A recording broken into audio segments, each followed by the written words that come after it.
2025ஆம் ஆண்டு புத்தாண்டு பலன்கள் எப்படி இருக்குது அப்படிங்கிறத தொடர்ந்து பார்த்துட்டுருக்கோங்க. இன்றைய தினம் கன்னிராசிக்காரர்களுக்கு இந்த 2025ஆம் ஆண்டு எப்படி இருக்குது அப்படிங்கிறதாங்க நம்ம பார்க்க போகிறோம்.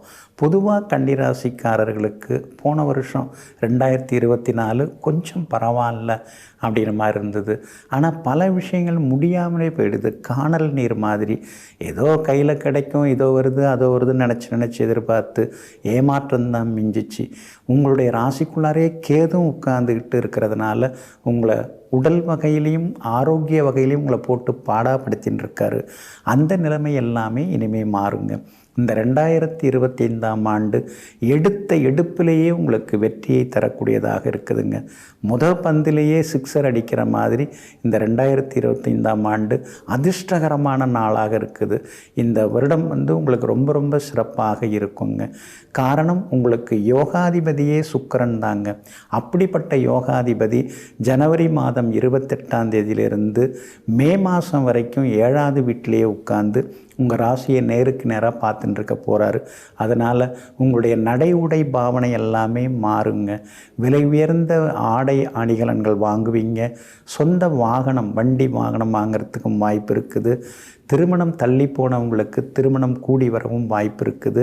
மனஸ்தாபத்தில் கொஞ்சம் விலகி இருந்தவங்கள்லாம் ஒன்று சேர்கிறதுக்கான வாய்ப்புகளும் இருக்குதுங்க. சனி பகவான் இப்போ 6ஆம் இடத்துல உட்கார்ந்துருக்கிறாரு. மார்ச் மாதம் 29ஆம் தேதியிலேருந்து 7வது வீட்டுக்கு போகிறாரு.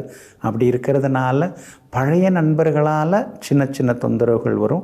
புது நண்பர்கள்ட்டையும் கொஞ்சம் எச்சரிக்கையாக இருக்கணும். ரொம்பலாம் புகழ்ந்து பேசுகிறாங்கன்னா கொஞ்சம் அப்படியே உங்கள்கிட்டேருந்து கொஞ்சம் நீங்கள் விலகி நிற்கிறது ரொம்ப நல்லதுங்க. அதே போல் உங்கள் ராசிக்கு சிக்கலை உண்டு பண்ணக்கூடிய ஒரு செவ்வாய் தான்.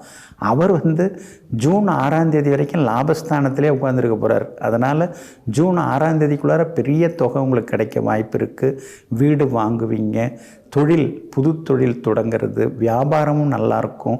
உத்தியோகத்தில் கூட நீங்கள் கொடிகட்டி பறப்பீங்க. அதனால் கேது உங்களை தொந்தரவு பண்ணின்னு இருக்காரு. அந்த கேதுவும் மே 18ஆம் தேதி உங்கள் ராசியை விட்டு விலகிறாரு. அதனால் மே 18ஆம் தேதிக்கு பிறகு உங்களுடைய ஆரோக்கியம் நல்லாயிருக்கும். தைரியமாக இருப்பீங்க.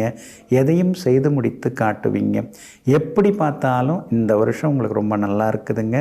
பிள்ளைகளால் நிம்மதி உண்டு. பிள்ளைகளுக்கு வேலை கிடைக்கிறது. காலாகாலத்தில் உங்களுக்கு கல்யாணம் முடியறது எல்லாமே சிறப்பாக இருக்குங்க. இந்த 2025ஆம் ஆண்டு கன்னிராசிக்காரர்களாகிய உங்களுக்கு யோக வருஷமாக மாறுறதுக்கு நீங்கள் ஸ்ரீ விநாயக பெருமானை வணங்குறது நல்லதுங்க. அதே மாதிரி நெல்லிக்காய் தானமாக கொடுங்க. கால்களை இழந்தவர்களுக்கு ஏதேனும் ஒரு வகையில் உதவுங்க. இந்த 2025ஆம் ஆண்டு அதிர்ஷ்டகரமானதாக இருக்குங்க. உடனுக்குடன் செய்திகளை தெரிந்து கொள்ள சன் நியூஸ் பெல் ஐகானை கிளிக் பண்ணுங்க.